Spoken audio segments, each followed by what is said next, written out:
Dice mis hermanos. Entonces, sigamos viendo la manera en que Hitch interpretaba las escrituras. Debido a su divinidad, la palabra de Dios es consistente y armoniosa y tiene que someterse a Dios, su autor. Por eso él usa 2 de Pedro 1 para rechazar cualquier tipo de interpretación privada.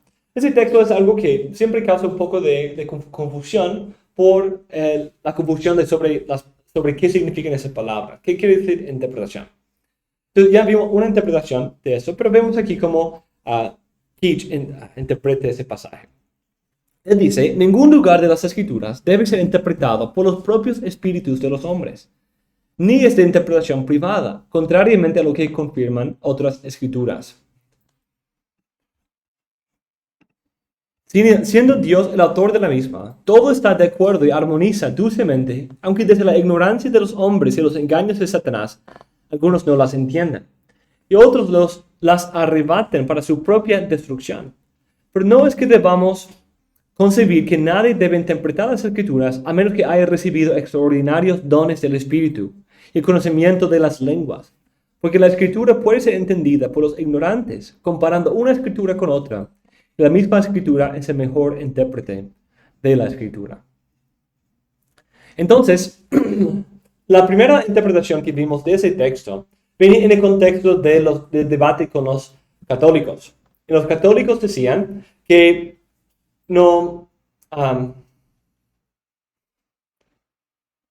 que no puede haber interpretación privada, y para ellos eso significaba un cristiano individual no puede interpretar las escrituras, sino tiene que leerla de acuerdo con toda la iglesia. Es la iglesia que interpreta la Biblia, no los cristianos privados. Pero nos acordamos de que Lee decía, no importa si toda la iglesia dijera un error. Lo que importa es lo que Dios dice en su palabra. La interpretación privada es lo que no esté en acuerdo con la palabra, lo que no esté en acuerdo con lo que Dios dice. Como también aquí dice Keach, ningún lugar de las escrituras debe ser interpretado por los propios espíritus de los hombres, ni es de interpretación privada, contrariamente a lo que confirman otras escrituras. Pone esa comparación con otras escrituras, la palabra de Dios en otras partes, para hacer esa confirmación de cualquier interpretación. Porque una interpretación privada, eso significa que no puedo venir al texto y introducir mis propias ideas humanas y personales, sino voy ahí para sacar lo divino, la palabra que Dios habló a través de hombres santos llevados por el Espíritu Santo. La meta es ver lo que ellos dijeron y no imponer alguna idea personal. Y porque Dios es el autor y Él habla de manera congruente, consistente, armoniosa, en que debemos comparar escritura con escritura, comparar escritura con la regla de la fe y usar el contexto para decir lo que el texto quiere decir. Entonces, el primer lugar donde vimos esto es en ese debate con los católicos y su rechazo de la interpretación de que cristianos individuales interpreten las escrituras. Pero aquí está hablando en otro contexto polémico. Por un lado, los cuáqueros que usaban espíritus personales para interpretar las escrituras. En vez de hacer algún tipo de obra o metodología para interpretar, había la realidad de esperar una revelación, una obra de algún espíritu para revelar y dar sentido. Entonces él responde a eso, no. El espíritu a quien debemos buscar es el espíritu hablando en otros textos, no a un espíritu privado. Allí él lo ataca. Pero otra interpretación que él rechaza aquí es el de los buscadores. Los buscadores decían que aquí rechaza interpretación privada porque nadie puede interpretar las escrituras. ¿Y por qué? Los buscadores, ellos creían que con los apóstoles los dones milagrosos cesaron. Y con ellos la obra de interpretación, la presencia de la iglesia verdadera, el poder bautizar. Porque sin un milagro, sin los dones de lenguas y sin esos dones milagrosos, no podemos interpretar las escrituras. Solo pueden ser interpretadas a través de esas cosas. Entonces ellos estaban buscando esas cosas, anhelando esas cosas. No como los pentecostales hoy, que fingen esas cosas, queriéndolas tanto que las fingen, sino ellos eran buscadores. Se reunían y esperaban esas cosas, oraban que esas cosas vinieran y esperaban el regreso de la iglesia apostólica de verdad, con la venida de dones milagrosos, nueva revelación, y así con ello el poder interpretar. Entonces, una interpretación privada para ellos sería cualquier interpretación que no sea confirmada o acompañada de esas señales milagrosas de los dones del Espíritu. Pero en la ausencia de ellos está también la ausencia de la interpretación, de la obra de la interpretación. Pero Keats dice, no, incluso un ignorante o quizás ignorante no es la mejor palabra ahí, por los indoctos, comparando una escritura con otra. Y la misma escritura es el mejor intérprete de la escritura. Entonces dice que no tenemos que esperar algo tan milagroso para interpretar las escrituras, sino ya tenemos el milagro. Tenemos el milagro en la palabra de Dios misma. El Espíritu Santo habla a través de otros textos y a través de la totalidad para iluminar cualquier texto individual. Entonces, es interesante. Eso es algo que quiero agregar aquí. Entonces, 2 Pedro 3, 19, 21. Tenemos los católicos,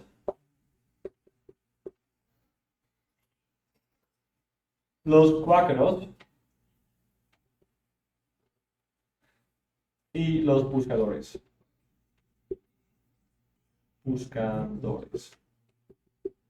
Y tenemos aquí los puritanos. Para los católicos, interpretación privada es fuera del magisterio, fuera del papa, los concilios, fuera del acuerdo de la iglesia. Cuáqueros, para ellos, la interpretación privada es cuando uno va con su Biblia a una parte apartada y tiene su cuáquer y está tomando. No.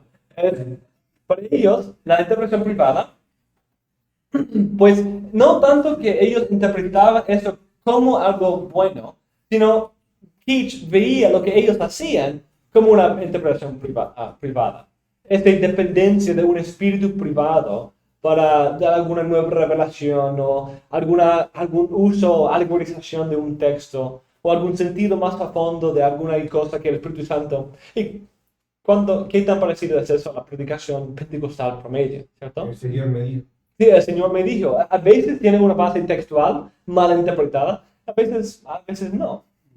Pero han tenido grandes influencias. Entonces, no tanto que tengan una explicación, sino así es el cargo en contra de ellos. Pero los buscadores hablaron de esto y decían que la interpretación privada es cuando se interpreta sin los dones milagrosos, sin la presencia de la autoridad apostólica. Entonces, para Keats, la autoridad apostólica está con nosotros, en la palabra. Y la palabra hablando en la palabra. La escritura interpretándose a sí misma. Pero para ellos, tienen que tener la presencia actual de apóstoles, de los dones milagrosos, para poder tener una interpretación de la palabra de Dios. Y para los católicos, la autoridad apostólica reside en el magisterio. En el Papa, en el consenso de la Iglesia. O sea, lo que diga el Papa. Sí, no tan sencillamente, pero más o menos. Es que cuando usted, digamos, va a la misa, ¿no? Es lo que mandan una hojita, es como... Entonces, a nivel de todas las iglesias debe ser. Entonces, es lo que diga el esa misa, ¿verdad? Sí. Sí, pero esto no es algo del Papa actual, sino algo que tiene una historia muy larga de otros papas anteriores y otros autores. Pero sí es algo fijo. Pero no es. Hay un leccionario. No, entre paréntesis. Y eso no solo lo hacen los católicos con respecto a esa obra, sino los presbiterianos también siguen. La OPC tiene esa estructura y todo. Las liturgias. Aún los testigos de Jehová. Ujú. Sí. Que sí tienen algo de valor. No creo que debemos rechazar cualquier tipo de liturgia, porque nosotros también tenemos una liturgia. ¿Y quién determinó esa liturgia? El pastor Jorge. Ah, entonces, pero eso no está mal. Debemos tener. Sí, ajá. Lleva a un externalismo, lleva a un formalismo y también a muchos errores. Cuando siempre todo es de arriba para abajo, hay siempre un gran problema en eso. Pero otra vez, solo la distinción entre los buscadores y los otros. Entonces, los cuáqueros creían que el espíritu sigue activo, revelando, dando nuevas revelaciones. Ellos dejaron la letra por el espíritu. Los buscadores realmente no tenían nada. No bautizaban, no creían que podía haber una iglesia verdadera, porque la iglesia verdadera siempre tiene dones milagrosos. Tiene todos los dones del espíritu. Y cuando no veían eso, lo buscaban. Lo anhelaban. Ya, los buscadores buscaban dones milagrosos. Buscaban el regreso de la iglesia. El regreso de autoridad apostólica, de dones milagrosos. No solamente como lenguas, no eran con los pentecostales buscando el don de lenguas, sino para ellos eso era una señal que la iglesia estaba en un exilio de esas cosas y tenía que regresar a eso. Dios tenía que enviar de vuelta esas cosas en su misericordia. He conocido unas iglesias que rechazan el bautismo. ¿Eso vendría más o menos a raíz, pastor? No estoy seguro. Depende del grupo. No sé cuánta influencia ellos tuvieron fuera de su propio siglo. Un poco en América del Norte, pero era un grupo que sí crecía en algo, y atrajo mucha la atención a los bautistas particulares. Escribieron varias cosas en contra de ellos. Hans Rinaldi y Keach y otros. Y este sermón, de hecho, habla un poco en contra de ellos, porque ellos anhelaban un milagro. ¿Y qué está diciendo Keach? Ya lo tienes ahí. Está en la palabra. Y si no crees la palabra, si no estudias la palabra, si no amas la palabra, ¿por qué vas a amar y estudiar y creer cuando venga una resurrección de entre los muertos? Eso Cristo dice, no va a suceder. ¿Y los cuáqueros están vigentes? Sí, ajá. Sí, uh-huh. ¿Y los buscadores? Que yo sepa, no, a menos que sea algo parecido, pero quizás algo que se deriva independientemente. El error se repite. Entonces uno puede llegar a errores comunes en otras partes, independientemente. Entonces, los buscadores, contemporáneos con los cuáqueros, ¿o no? Eran dos grupos distintos. Pero contemporáneos. Sí, ajá. Pero entonces los buscadores no veían el hecho de los cuáqueros que tenían el espíritu y que todo eso como algo real. No. Sí, ajá, no. Porque no era solamente esto, era otras manifestaciones también que no veían en ellos, como las lenguas y cosas así. Sino para los cuáqueros era como una luz interna, una luz interior, no era el mismo fenómeno. Ellos creían que no afirmaban que necesariamente que tenían lo mismo que los apóstoles tenían, sino con el ministerio de los apóstoles entregó el Espíritu para ser la guía de los cristianos en su tiempo. Listo, entonces hablemos de algunas otras cosas del desarrollo hermenéutico de Benjamin Keach. En su exposición de las parábolas, Keats describe la relación entre tipos y las escrituras tropológicas, o metafóricas o alegóricas. Él da 4 características que distinguen un tipo de una alegoría. Un tipo presupone la verdad de una historia real. Hemos visto esa distinción antes. Los tipos funcionan basados en la distinción entre el antiguo y nuevo pacto. También hemos visto esa distinción, que son principalmente redentivos los tipos. Pero una alegoría puede ser de muchas cosas. ¿Sí? Y en su uso de alegoría se hacen de cualquier cosa del mundo. Del Papa, de los cardenales, de un decreto del concilio, de cualquier cosa es defendido por esas alegorías. Cuando los tipos son el antiguo pacto y cosas aquí, o historias aquí en el Antiguo Testamento que apuntan a lo que sucede en Cristo y el cumplimiento de su obra. Es un poco más limitado en su escopo, su enfoque.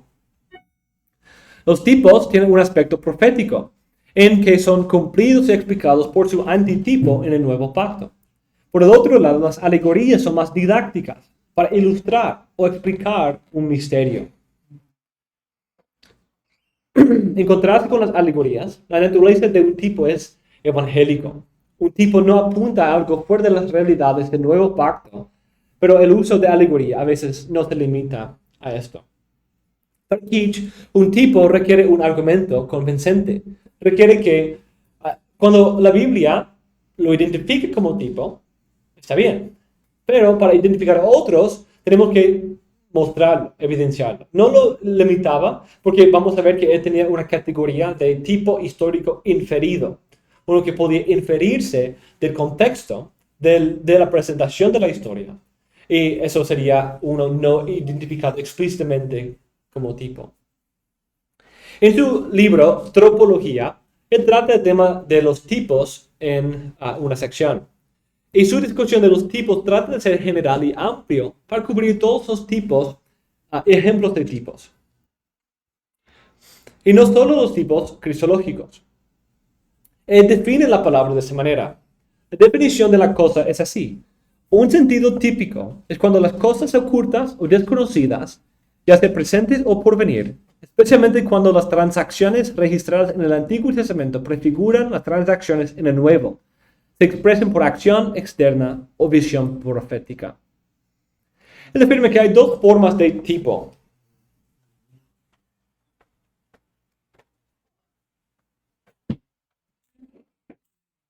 Profético e histórico.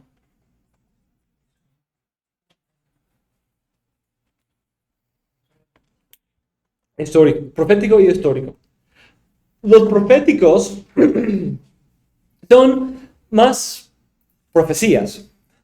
Son aquellos por los cuales el profeta, siendo inspirado por Dios, por un símbolo externo, figuraron o simbolizaron cosas presentes o venideros en sus discursos o escritos, o para advertir, amonestar o profetizar. Entonces, cuando un profeta hace un acto simbólico, como cuando Isaías andaba desnudo, o cuando Ezequiel cortó su cabello y lo dividió en 3 partes y quemó uno y echó uno al polvo y de ahí guardó uno. Esos actos simbólicos fueron para él un tipo profético. Las visiones, cuando Amós vio las cestas de frutos que se dañaron y se comieron, de los pájaros los comieron. Eso es un tipo, una figura que está simbolizando algo por venir. Eso aparece mucho en el Antiguo Testamento, pero también aparece en la profecía del Nuevo Testamento. ¿Cuál es un ejemplo de la profecía así en el Nuevo Testamento? ¿Alguien se acuerda? Le dice a Pablo ¿Qué? que si va a Jerusalén, Ajá, que los judíos que van. sí. ¿Cómo se llama? Como le toma el cinturón, ¿no? Algo así de Pablo, y dice, ¿De quién es? ¿de quién es este cinturón o amarra? Él va a ser atado así y llevado. Entonces es un acto simbólico, en que está, en un sentido, actuando como una obra de teatro, cómo va a ser el futuro. Es un acto simbólico. También la segunda clase de tipos proféticos son las visiones que son sueños o visiones de profetas despiertos. Entonces, tenemos los actos simbólicos y tenemos visiones.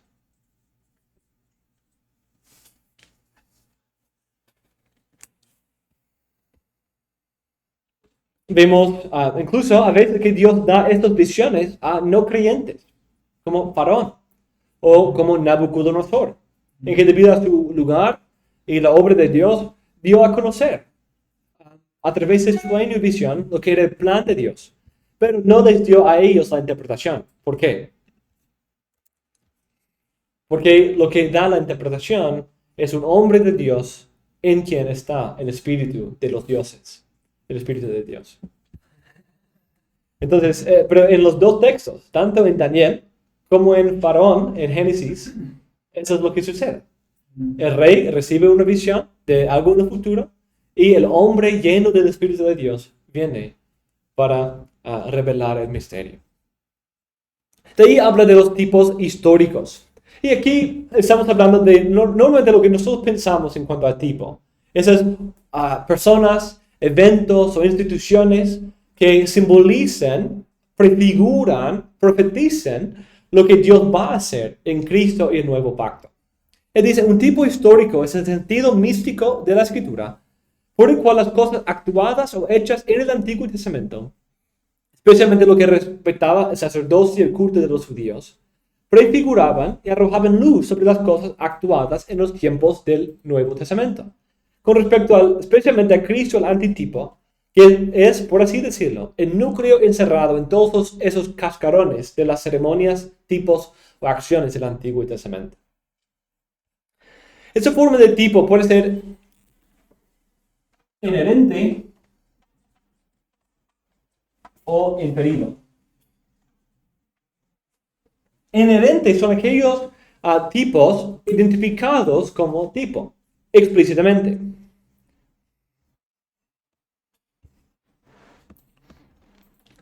Entonces, aquí son aquellos tipos usados o explícitamente con las palabras de tipo o implícitamente identificados como tipos de Cristo, como la maná de los cielos, que no es el pan de los cielos, sino yo soy el pan de los cielos. El arca del pacto, el Melquisedec, la serpiente de bronce, los sacrificios y sacerdotes, Jonás, y el mejor que Jonás, Salomón y el mejor que Salomón, y otras cosas. Los tipos inferidos son los tipos identificados por intérpretes según sus propios pensamientos y no debido a una identificación explícita. Un ejemplo clásico de eso sería José, que se puede identificar como un tipo, aunque no es usado explícitamente como un tipo identificado explícitamente como un tipo de Cristo. Pero hay muchos paralelos entre él y la historia de Cristo, más allá de ser vendido por plata, más allá de eso. Otro ejemplo es Sansón, quien, según él, se casa con una esposa ajena y destruye a sus enemigos, como también Cristo se casa con su esposa gentil y destruye a todos sus enemigos. Y podemos señalar otras cosas, como su nacimiento, que señala algo muy importante, la presencia del ángel del Señor, y otras cosas que nos dan claves o pistas en el contexto, que quizás hay algo más a fondo sucediendo aquí. Entonces, pero ese es el punto, que son cosas determinadas según el contexto. Sin embargo, hay algunos que son inferidos, que estafan el sentido literal y no tienen fundamento en el mismo, ni una sombra de sentido. Noten esto, no tienen fundamento en el sentido literal, sino los otros inferidos sí buscan respetar el sentido literal, pero es usar el contexto, interpretar conforme a la analogía de la fe, para inferir esos tipos. Pero algunos estafan ese sentido literal. Como hemos visto en algunas interpretaciones católicas, que veían el Papa en Aarón, o veían el poder político del Papa en cada mención de espada, cuando Pedro tenía la espada, o cosas así, que interpretaban para defender su estructura eclesiológica y las doctrinas y deseos personales de los papas. En cuanto a los tipos históricos, es importante también distinguir entre los tipos que apuntan a Cristo mismo en su oficio o obra y los tipos que apuntan a asuntos relacionados con Cristo. Entonces, no todo es Cristo mismo. Casi todo tiene Cristo como su núcleo, su grano, pero no todo. Porque, por ejemplo, tenemos la destrucción del diluvio y Sodoma y Gomorra, que simboliza el juicio final, que simboliza la venida de ese juicio final. Pero sí, normalmente Cristo es el referente, el antitipo. Keach da 9 cánones o reglas para la interpretación de un tipo. En primer lugar, en los tipos proféticos debemos apuntar con exactitud dónde y cómo Cristo se manifiesta con respecto a su oficio y labor. Cristo muchas veces se revela en su obra en los tipos del Antiguo Testamento. Un ejemplo de esto es un comentario breve sobre Isaías 63. Dice que es un pasaje tipológico en ese primer sentido. Porque, el pasaje mismo tiene temas redentores como la propiciación de Dios y la destrucción de los enemigos. Segundo, los capítulos anteriores se tratan de otros aspectos del mérito y obra de Cristo. El contexto más amplio es de Cristo. Tercero, el lenguaje aparece en aplicación a Cristo en Apocalipsis 19. Y las circunstancias del texto y significado de las palabras concuerda con esta interpretación. Entonces, este es un buen ejemplo de cómo Keach iba y qué está haciendo. Está usando el contexto, considerando las imágenes y temas y notando esos temas redentores en el texto, viendo los capítulos alrededor, la sección del libro donde está, viendo otros textos que quizás utilicen ese lenguaje y asegurando que esté conforme al sentido, que tenga sentido en su contexto, interpretarlo de esa manera. Ese es un buen método de interpretación. Y este es así como él demuestra cómo uno puede asegurarse de que esté hablando de Cristo, usando el contexto. El segundo canon es entender el punto de conexión. A veces el tipo puede tener varios aspectos que no pueden o no deben encontrarse en el antitipo. Por ejemplo, si David es un tipo de Cristo, no podemos decir que todo lo que es David también era Cristo. Porque David era un pecador, quien asesinó, violó, quien era una persona que hizo muchas cosas malas. Pero Cristo no es así. Pero en que David sí fue un rey justo, quien conquistó a sus enemigos, quien amó al Señor, quien quiso someter su vida a la palabra de Dios y se arrepintió de sus pecados y buscó al Señor. Y muchas de esas cosas, como un rey justo, simboliza y tipifica a Cristo. Y se identifica explícitamente de esa manera. El tercer canon es que a veces hay más en el antitipo que hay en el tipo. Es decir, puede haber ese escalonamiento, que en el antitipo es mejor de lo que era el tipo. Entonces vemos en David un rey, en Cristo un rey. Es ese punto de conexión, los dos son reyes. Pero aquí vemos algo aún más. David era un rey temporal, imperfecto, de una nación física. Pero Cristo es un rey de un reino eterno, celestial, espiritual, que nunca va a fallar y que Él es perfecto. O vemos el tipo de la redención en Egipto, que es terrenal, que no cambia el corazón. Pero en el antitipo tenemos una redención que sí cambia el corazón y es eterna. Entonces hay ese escalonamiento. Esa idea es importante para una distinción entre la hermenéutica bautista particular y aquella generalmente puritana. Porque como hablamos de los pactos, esa distinción tipológica es muy importante. Los bautistas decían, mira, el pacto mosaico sí habla de Cristo, apunta a Cristo, pero solo de manera tipológica. Al ser una nación física, una tierra física, que eran realmente parte de ese pacto, está simbolizando tipológicamente lo que Cristo cumple. Entonces, esa distinción ayuda a poder ver, mira, Éxodo 20 sí basa su obediencia de la ley en la redención, pero en una redención tipológica, no la redención de Cristo, sino en la redención de Egipto. Y son diferentes. Uno simboliza el otro, apunta al otro y nos da la esperanza por el otro, pero no es el otro. El cuarto canon es que debe haber una aplicación apropiada del tipo al antitipo. Es decir, tenemos que las aplicaciones que vamos a hacer, los aspectos del tipo que vamos a ver en el antitipo, deben ser determinados por la analogía de la fe. Por decirlo, mira, ¿no se ha notado que todos los tipos del Antiguo Testamento, todos los hombres o mujeres que tipifican a Cristo en el Antiguo Testamento, todos ellos fueron pecadores? Entonces, tiene que ser que Cristo era también un pecador. Porque todas las veces que hay un tipo, es de un pecador.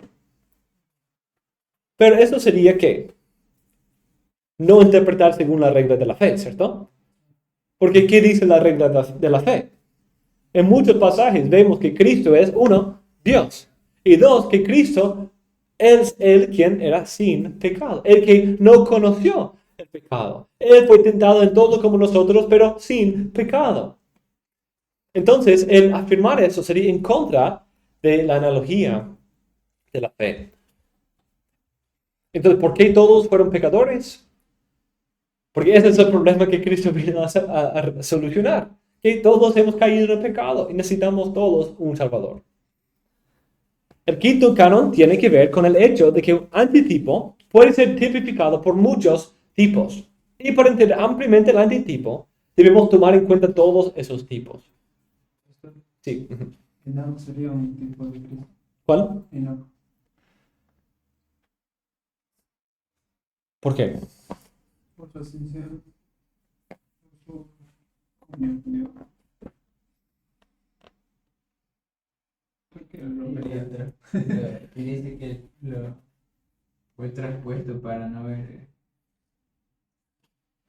Hay mucho en Enoch que nos lleva a Cristo, pero estoy luchando con ver exactamente cómo es un tipo de Cristo. Él es una figura que está, su historia, aunque corta, está llena de imágenes de cosas redentivas y cristológicas, como la esperanza de resurrección, en el sentido, la necesidad de invocar el nombre del Señor y caminar con Él, la idea de la posibilidad de escaparse de la muerte.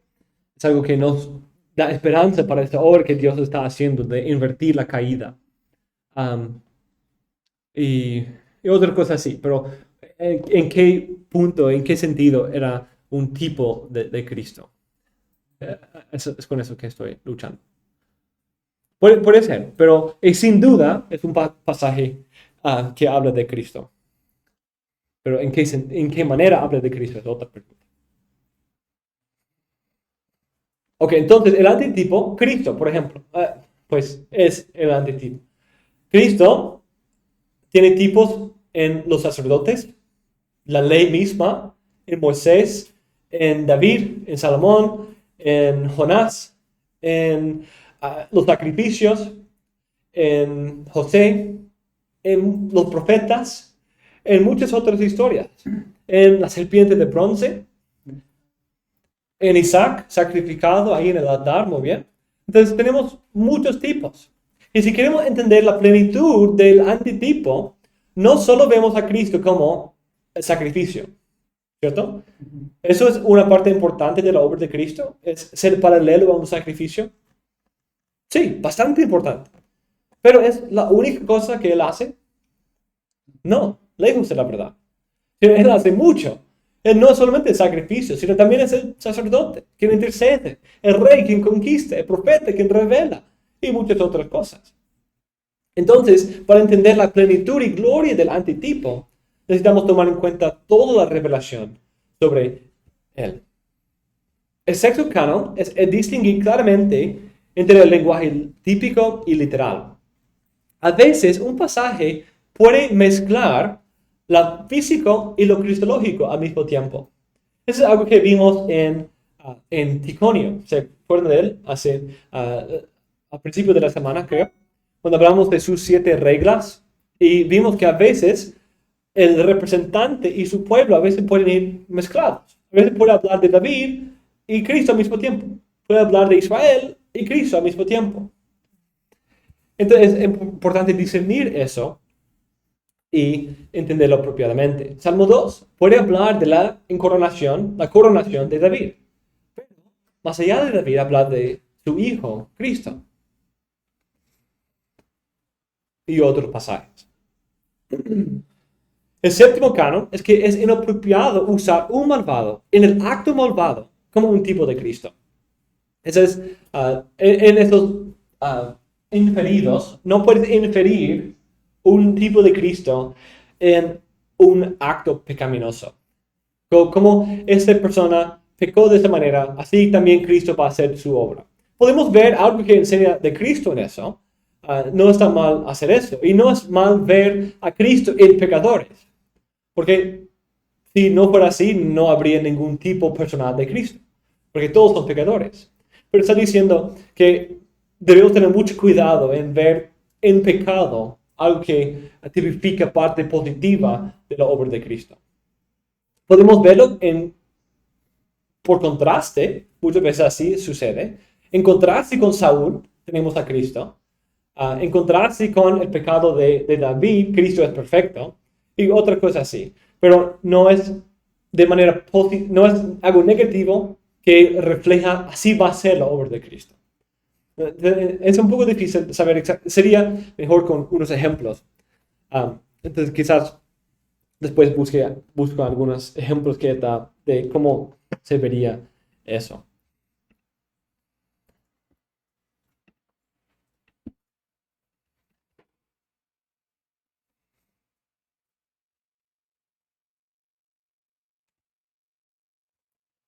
El octavo es como el puesto de Canon 5.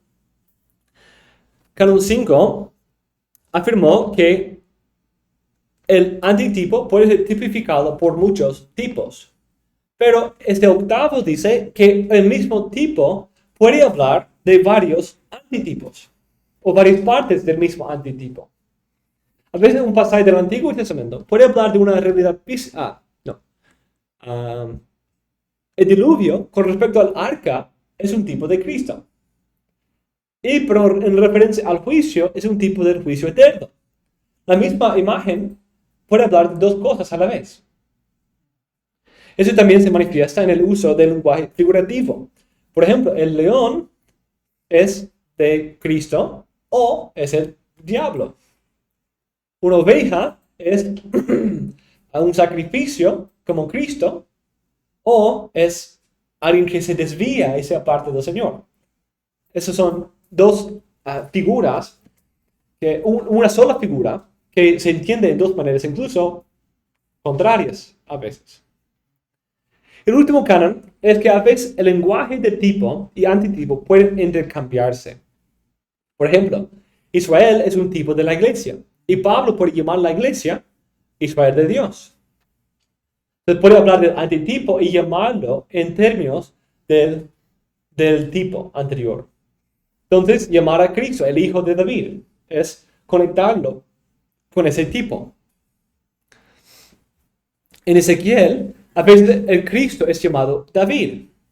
O en Oseas 11, habla del éxodo de Israel y su hijo, Israel que él ha llamado, pero al mismo tiempo está hablando de Cristo y como Cristo lidera un nuevo éxodo. En cuanto al lenguaje figurativo en general, Teach identifica dos tipos de figuras.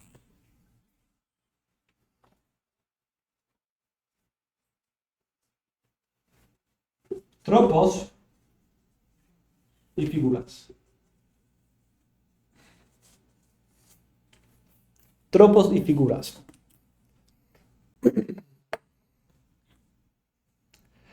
Un tropo cambia o altera el significado de las palabras, mientras una figura se usa para decorar o embellecer el lenguaje. Un tropo es algo que hace un giro. Así significa la palabra. Entonces es algo que cambia, gira el sentido de la palabra. Dice una cosa, pero realmente quiere decir algo más. Y dice Israel de Dios, pero está hablando de la iglesia, no de Israel físico. Sin embargo, o dice David, pero realmente está hablando de Cristo. Él da 5 reglas que ayudan al intérprete a estar atento a un sentido figurativo. Primero, podemos esperar lenguaje figurativo si el sentido literal es absurdo. Decir que Cristo es una puerta es absurdo, ¿cierto? Es absurdo pensar de manera literal de eso. Entonces, ok, es un lenguaje figurativo. Cristo no es literalmente una puerta de una casa. Pero, como una puerta funciona, así también es Cristo. Porque Él es el camino y a través de Él llegamos al Padre. Y solo a través de Él. Segundo, se espera el lenguaje figurativo cuando un pasaje no tiende al enfoque de las Escrituras. Entonces, esto es un poco raro, como se dice, pero tomemos el ejemplo que Él da. La parábola del sembrador, de las semillas. No está dando consejos sobre cómo plantar y sembrar. No está enseñando a los agricultores a no sembrar sus semillas sobre piedras, entre espinos y en el camino, sino en buena tierra. Ese no es el punto del pasaje. Enseñar a los agricultores cómo hacer su trabajo. Sino, debido a eso, hay que ver algo más allá. Hay que ver algo más a fondo que simplemente una lección de agricultura. Hay que ver que está hablando de una realidad espiritual. Debemos buscar una figura literaria si el sentido literal propone una falsedad, como la necesidad de comer literalmente la carne de Cristo para ser salvo. Si fuera así literalmente, nadie sería salvo, ¿cierto? Porque Cristo está en los cielos, ¿cómo vamos a comer su carne? O que Cristo iba a destruir el templo y reconstruir ese mismo templo en 3 días. Sería una falsedad, porque no construyó ese mismo templo de que él estaba hablando de que se parecía hablar en el contexto.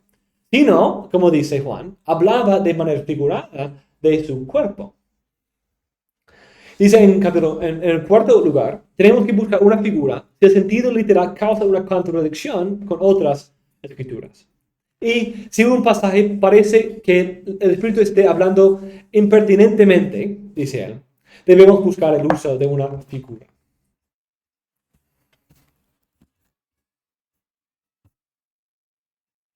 ¿A qué se refiere? Veamos el ejemplo que da.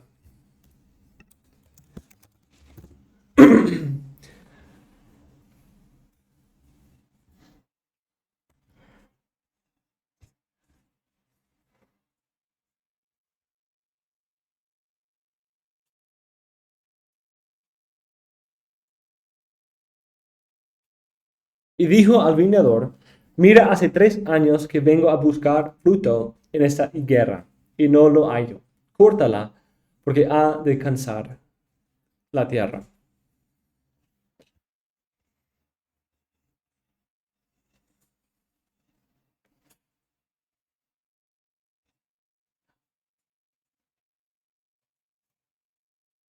Entonces, quizás otro ejemplo, como viendo eso, otro ejemplo que surge a la mente es, pensando en esa terminología, impertinentemente. Cuando Dios dice a Moisés: ponte al lado y voy a destruir este pueblo y levantar otro pueblo de tu simiente. Entonces quizás parece algo impertinente, ¿cierto? Un poco como Dios está hablando de una manera como saliendo, explotándose. Pero es una manera figurada, es algo que debemos entender de una manera apropiada, que debemos buscar la realidad figurada detrás de eso y la manera en que Dios está respondiendo a esa ira, a ese pecado del pueblo en su ira. O como dice aquí: mira, hace 3 años que vengo a buscar fruto en esa guerra y no lo hay. Córtala, porque ha de cansar la tierra. Entonces, la idea ahí es como esa impertinencia que está respondiendo muy rápido, algo que no parece ser, no es muy paciente, no conforme a su patrón. Entonces, hay que esperar algo más. Y sigue en la parábola. El siervo recomienda un poco más de tiempo, un poco más de paciencia en esto. Algo parecido a lo que sucede con Moisés. Entonces quizás no hay tantos ejemplos de eso, pero es una de las categorías que aquí está. Otra área importante para Kitch era las parábolas. Como dije anteriormente, él predicó sobre todas las parábolas de Cristo y puso sus sermones en un libro y lo acompañó. Y de hecho su primer sermón se trataba de cómo interpretar las parábolas. Define parábola de esa manera. Una parábola no significa más que una similitud, lo cual sirve para usar cosas naturales de manera de alusión o comparación, a fin de abrir cosas espirituales de manera más apropiada para nuestros entendimientos. Él niega que sea una metáfora extendida o alegoría, sino con una similitud o comparación, por la cual cierto asunto o cosa es fingida y contada, como si realmente ocurriera, y así es comparado con algo espiritual y es acomodado para significarlo. Para él, cada parábola tiene dos partes, la letra y el espíritu. Y también vimos algo así parecido en los tipos. Es decir, tiene la similitud en sí, y de ahí la aplicación de esa cosa al mundo espiritual, o la médula, centro o sentido místico de la parábola. No tiene el sentido místico, ese sentido espiritual. Suena como Orígenes un poco. Pero es esa idea que en una parábola hay lo que está en la cara, lo que está en la superficie, y da un sentido más a fondo. Y también con los tipos. Hay la visión, y de ahí hay lo que significa la visión. Hay la historia de vacas comiendo otras vacas, pero hay la interpretación de lo que eso representa, ¿cierto? Esa es la idea ahí. Hay un misterio revelado en la parte literal. En cuanto a los tipos de parábolas, Kitch los divide en tres. Parábolas que salen de cosas comunes y cosas que pasan regularmente, como el poner levadura en el pan. Todos habían hecho eso. Segundo, hay otros que son como eventos hipotéticos, pero dentro del mundo real. Como un dueño de casa que va de viaje, o que da monedas a sus siervos para llevar a cabo algún tipo de gesto, o un rey quien perdona una deuda.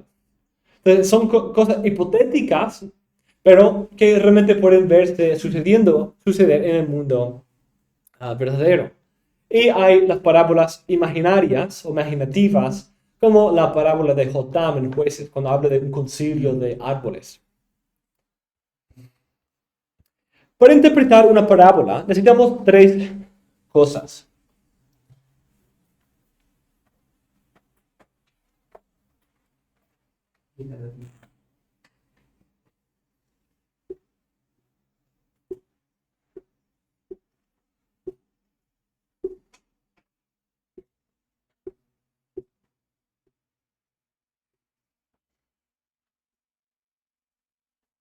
Necesitamos líneas en una pizarra. En primer lugar, necesitamos la raíz de la parábola. Y ese es el enfoque o el fin principal que quiere alcanzar. Debemos interpretarlo a la luz de su enfoque. En segundo lugar, necesitamos la corteza, el tronco.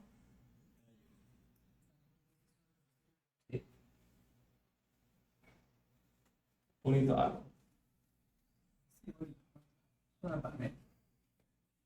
Necesitamos la corteza. La corteza o el tronco o el tallo es el símbolo. ¿Qué es la visión o la imagen que usa? Un sembrador que va a sembrar.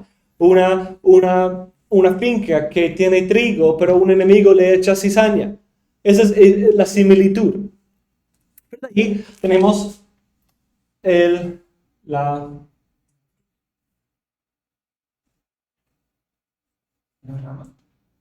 fruta, pero hay que tener hojas antes de Sí. Está calífloro. Creo que está ahí en el tronco mismo.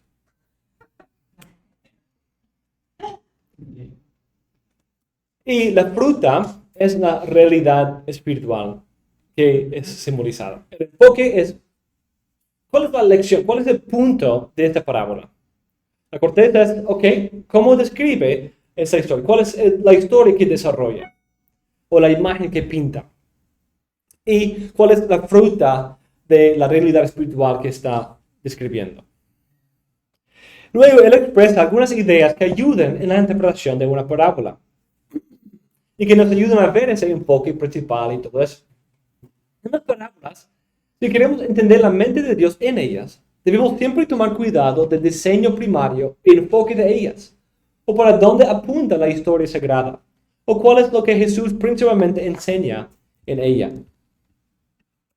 Ahí nos ayuda un poco con qué significa la raíz. Es importante ver el contexto de la parábola y el propósito por el cual Cristo o quizá otro autor las da. Eso es importante porque, uno, a veces ciertas acciones injustas sirven para ser el punto principal de la parábola. Es un poco confuso de las parábolas de Cristo. Él no se rehúsa a usar un juez injusto para hablar de Dios. No porque Dios sea injusto, sino es debido a la manera en que está relatando la historia, sirve para enfatizar aún más el punto. Porque provee un tipo de complemento literario. Que si incluso ese juez injusto responde de esa manera, cuanto más tu buen padre y Dios. O cuanto más si tu padre malo sabe dar buenas dádivas a sus hijos, cuanto más tu Padre Celestial. A veces así sucede, pero es algo que nos choca un poco ver eso. Incluso usa un siervo astuto y quizás injusto para hacer un ejemplo de lo que los cristianos deben hacer. Y también incluso se compara a sí mismo con un ladrón en la noche. Entonces es importante entender el punto porque podemos perderlo. Si perdemos el punto, podemos decir que Dios es un juez injusto. O nosotros debemos ser deshonestos en nuestro trato económico. Tenemos que entender el punto. Segundo, a veces una parábola puede tener un punto principal y unos puntos secundarios que deben tenerse en cuenta. Porque a veces el contexto puede ser un poco complejo. Tercero, al tener un punto principal en cuenta, eso ayuda a ver cuáles son los detalles más importantes y los subordinados. Como Keats dice, aunque hay cosas que son principalmente del fin de la parábola y otras que no se expresan, sino que solo sirven para enriquecer y embellecer la parábola. Sin embargo, al examinar las cosas principales, no debemos descuidar las otras, como en el estudio de la ley, así de una parábola. Como no debemos solo colar el mosquillo y tragar el camello, ni tampoco en la parábola. Debemos hacer las cosas de mayor importancia, las principales de nuestro trabajo y aplicación, pero no debemos descuidar o dejar fuera las de menor importancia. Como una espada, hay varias partes que sirven para apoyarla y a realizar su propósito. Una espada, ¿qué necesita una espada para poder funcionar? Una mano. Necesita un mango, ¿cierto? Necesita fila, necesita filo, necesita la parte metálica que da el filo. Necesita esas dos cosas, son esenciales para hacer una buena espada. Una espada sin mango hiere y un mango sin filo no corta. Entonces, ¿cuáles son los detalles de la parábola que son esenciales para que pueda llevar a cabo su propósito de cortar? Hay otras cosas. Una espada necesita un mango decorado con oro y con plata y con gemas ahí puesto. ¿Necesita eso? Necesita letras en la hoja, en el filo, que dicen algún nombre o alguna leyenda o algo así. No. ¿Qué hacen esas cosas? Detalles, embellecen, hacen bonita la espada. Debemos enfocar en el filo, pero podemos también hacer aplicaciones de los propósitos y detalles subordinados. Esas cosas sí tienen cierta importancia. Quizás hablen de quién es el soldado que tiene esa espada, o el caballero con esa espada, o el rey, o habla de su historia, habla de guerras en que se luchó, o algo así, puede tener cierto punto. Pero lo más importante es que puede cortar. Entonces, cuando vamos a tratar esto, no es mal hacerlo. No tenemos que solo enfocarnos en el punto principal y descuidar todo lo demás. Sino necesitamos proporción y las reglas de fe. Proporción en que debemos hacer las cosas principales. Pero podemos hablar de lo otro, pero no perder la proporción. ¿Cierto? No podemos enfatizar tanto un detalle secundario que perdamos el punto principal. Sino necesitamos proporción. Y segundo, necesitamos las reglas de la fe. No podemos convertir un detalle secundario en algo que produzca otra doctrina y que vaya en contra de las reglas de la fe. Para encontrar ese enfoque o la raíz de la parábola, podemos ver algunas pistas en el contexto. A veces hay una explicación de la parábola que nos ayuda, como el sembrador y el de la cizaña, y trigo y cizaña. Otras veces hay un prefacio que da el contexto o ecuación de la parábola, una pregunta a la cual Cristo está respondiendo, o la acción de los fariseos a la cual que quiere caracterizar.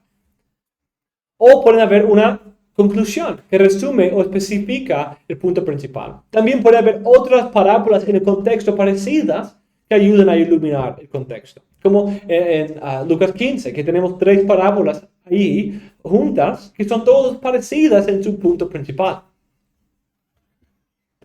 Las parábolas pueden ser doctrinales o didácticas, o pueden ser proféticas, como la de las 10 vírgenes. Algo para ilustrar una realidad o incluso hablar de algo futuro.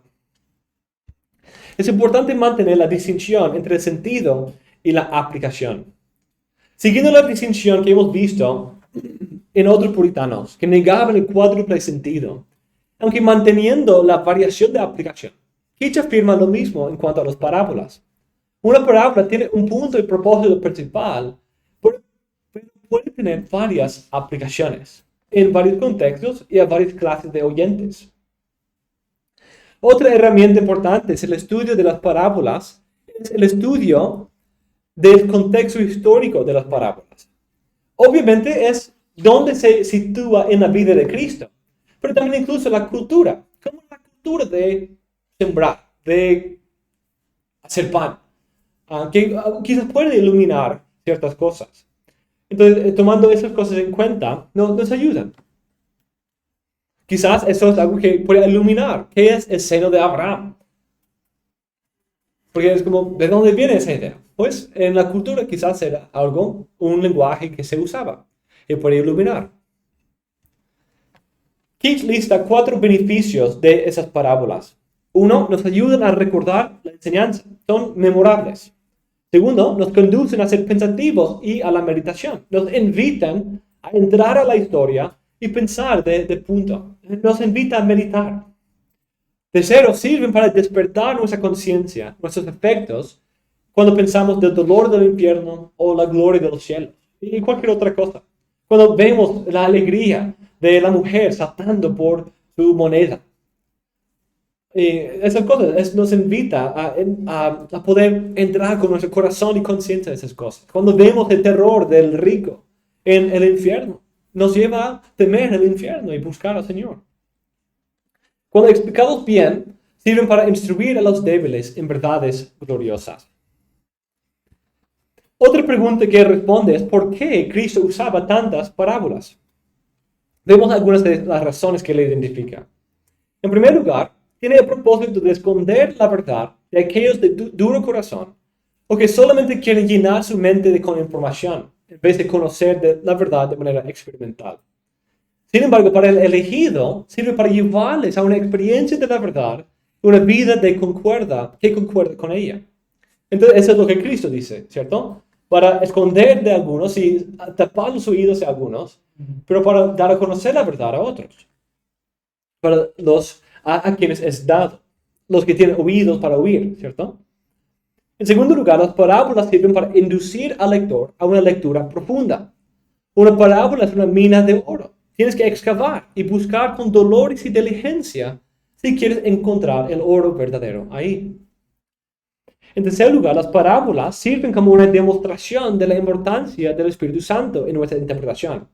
Si nosotros solo leemos los textos claros, evidentes, manifiestos, fáciles de interpretar, podemos perder nuestra dependencia y empezar a sentirnos autosuficientes.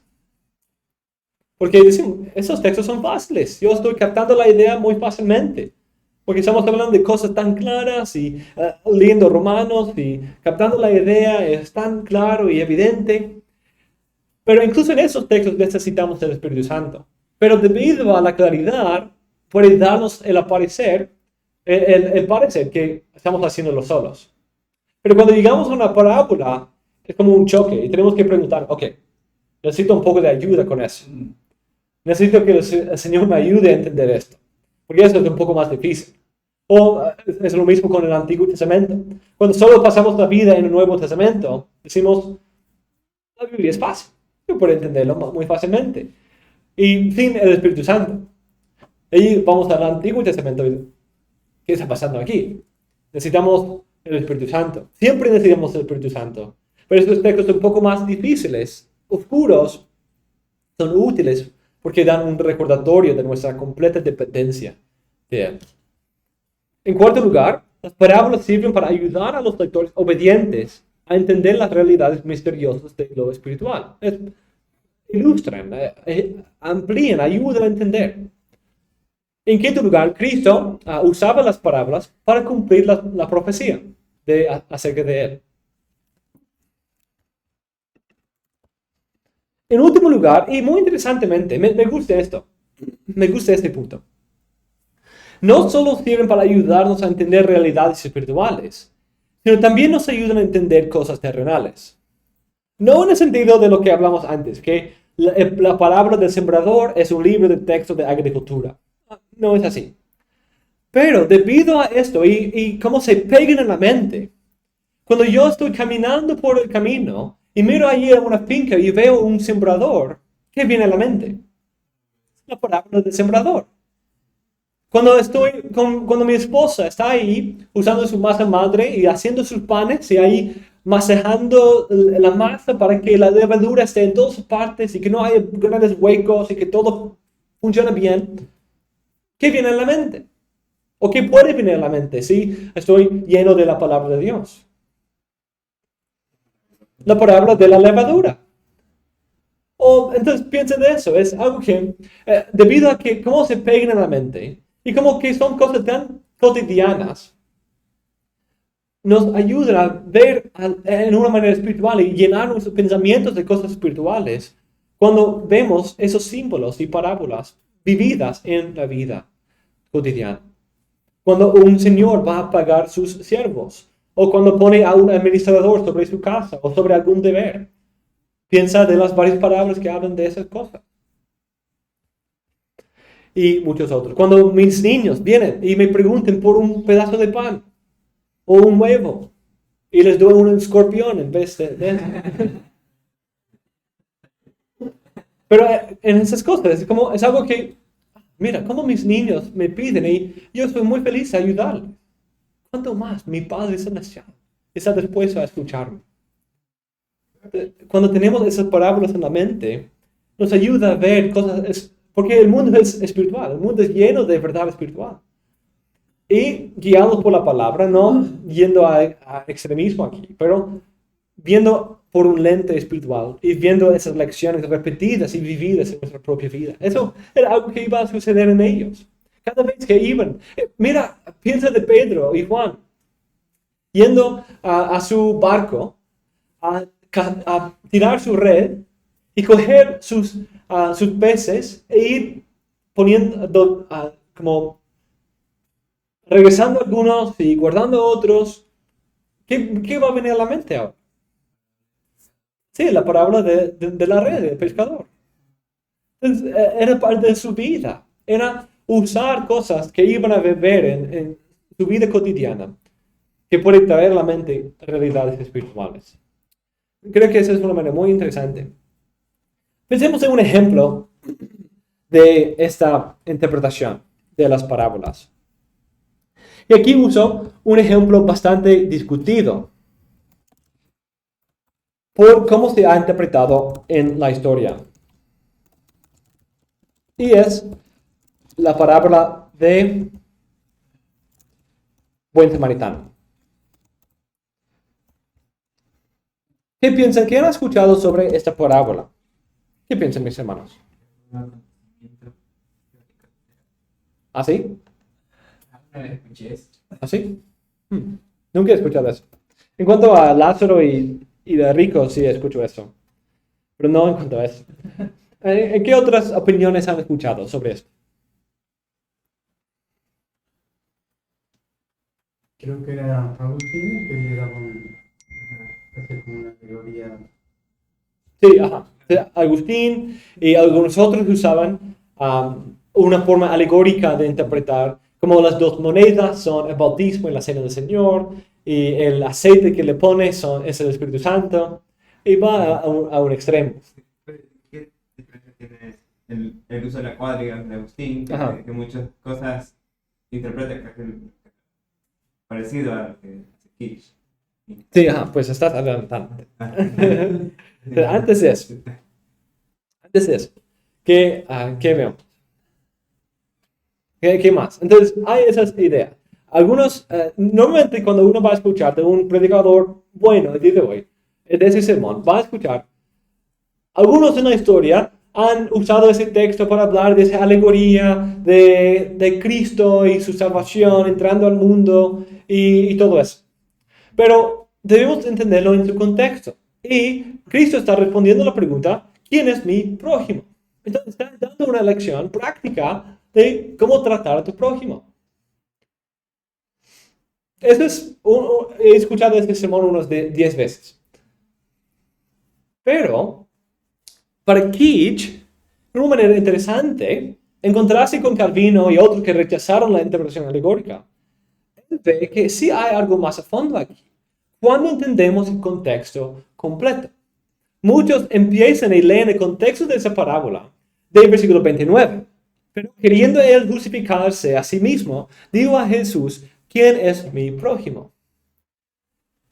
Pero esta es la segunda pregunta que se hace.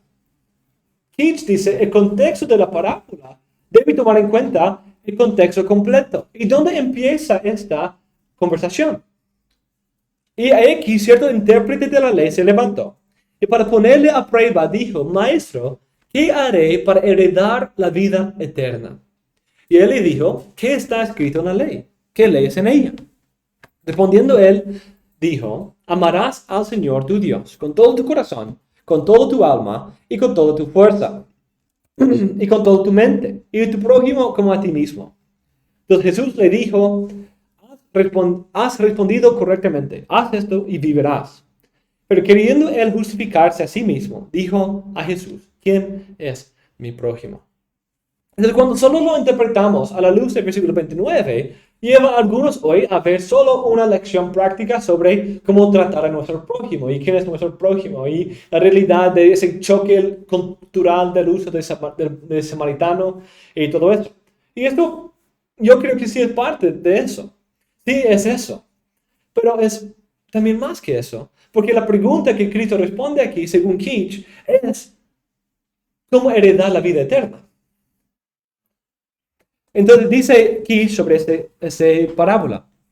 Tenemos en versículo 25 un intérprete de la ley de pie con gran confianza alegando su justificación por la ley, creyéndose una persona justa que no necesitaba nada.